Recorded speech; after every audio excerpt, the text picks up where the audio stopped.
kecil. Problem yang kedua kan ada orang yang bilang wah nggak bakat. Nah di sini diajarin. Materi kita hari ini adalah upaya pemerintah dalam mengatasi maraknya money game. Ya. Kenapa selalu saya bilang ini talk show bukan sembarang talk show? Karena yang berbicara pada talk show ini adalah ahlinya. Telah hadir Bapak Tongam Eltoding. Selamat siang Bapak Tongam. Beliau adalah Ketua Satgas Waspada Investasi, ya, yang sudah tentunya sangat berpengalaman dan rutin mengeluarkan list perusahaan yang masuk daftar negatif Satgas Waspada Investasi. Pak Tongam masih bingung, tentunya apa sih? Ada Pak Mamun, Kasubnit KNB di Tipideksus Barreskrim Polri, ada Pak Yogi, kita nyebutnya Pak Yogi, Kadit MLM di Tipideksus Barreskrim Polri. Kita mulai paparan dari Pak Tongam terlebih dahulu, Bapak. Silakan Pak. Kita ingin tahu apa yang telah dilakukan selama ini Satgas Waspada Investasi terhadap maraknya money game di Indonesia. Terlebih lagi selama pandemi ini makin banyak muncul pelaku-pelaku money game pendatang baru, ya, yang memanfaatkan kesempatan buat teman-teman Barreskrim untuk paparan. Silakan Pak Pamun atau Pak Yogi, silakan Pak.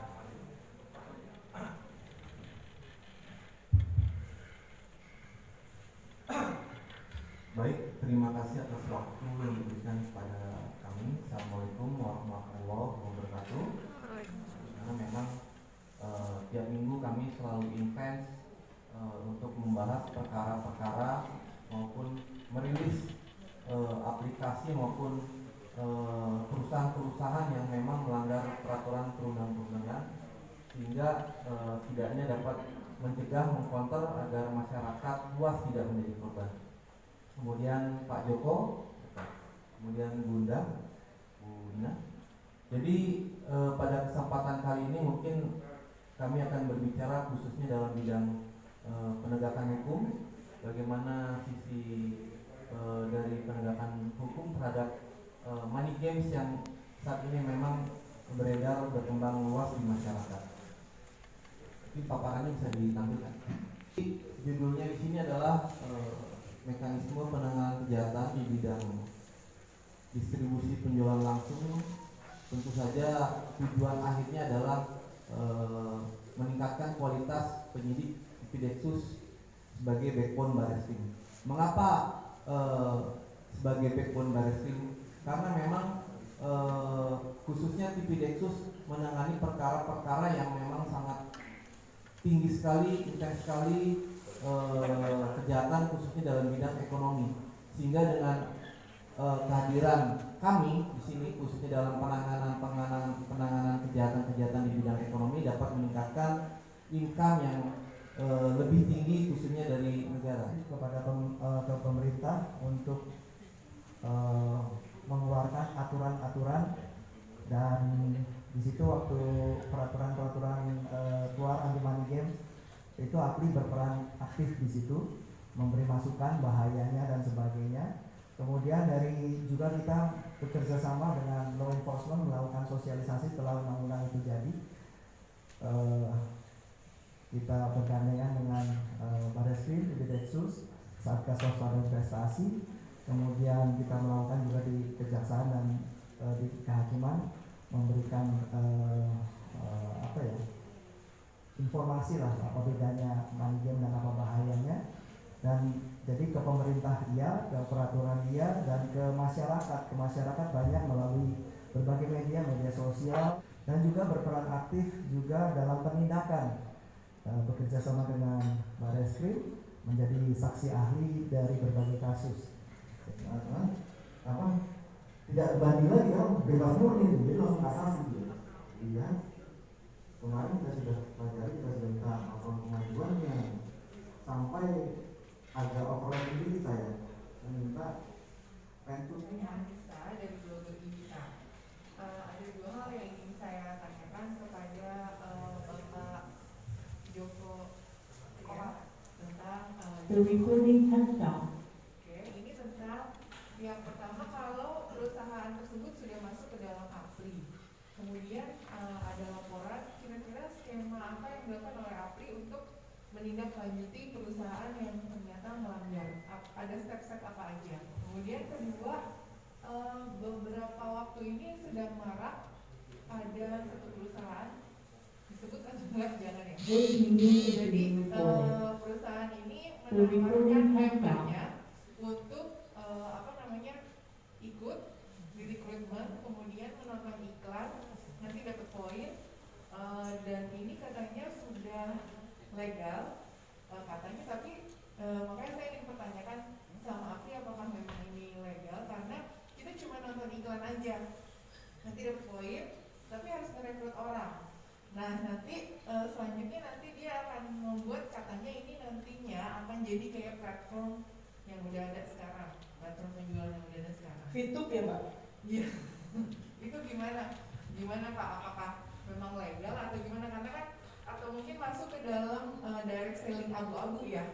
Itu aja sih pertanyaan dari saya. Terima kasih Pak. Jawab pertanyaan Mbaknya tentang Fitup tadi, kebetulan kami sudah mengeluarkan surat statement ya dari APRI tentang Fitup, karena waktu itu kebetulan saya langsung komunikasi dengan Pak Johan, katanya meminta surat keterangan dari APRI apakah Fitup ini menjalankan direct selling atau tidak. Nah kebetulan juga teman-teman dari Fitup ini katanya sudah dipanggil Satgas Waspada Investasi, sudah berdiskusi dan disarankan ke asosiasi apakah jenis yang mereka gunakan itu direct selling atau tidak. Kebetulan juga ketemu saya dan ketemu Pak Ketua langsung Pak Kami, mereka presentasi juga dengan ada beberapa pengurus APRI, Pak Sujiwo berkenan. Ya. Jadi begitu dia presentasi memang kami melihat yang dia lakukan ini memang single level. Ya begitu Pak Kami ya. Yang Fitup lakukan marketing brandnya itu memang kita lihat dia single level, artinya memang ketika kita menonton iklan di aplikasinya Fitup ini akan mendapatkan PV itu poin. Nah hanya sebatas itu. Kemudian saya tanyakan ke mereka apa yang perusahaan dapat dari iklan ini. Perusahaan tidak mendapat keuntungan apa-apa dari iklan yang orang tonton, tapi perusahaan mendapatkan keuntungan dari orang yang beriklan di Fitup. Nah, cuma di surat APRI kemarin itu kita menyarankan jika memang dari Fitup ini memang mau menjalankan atau membagikan komisi-komisi dan bonus yang sifatnya multi ya Pak ya, kalau bahasa Pak Joko itu banyak ya, namanya juga multi level marketing. Kita sarankan mereka untuk membuat QPL. Kalau untuk terkait Fitup sih itu ya, mungkin Pak Joko menambah silakan.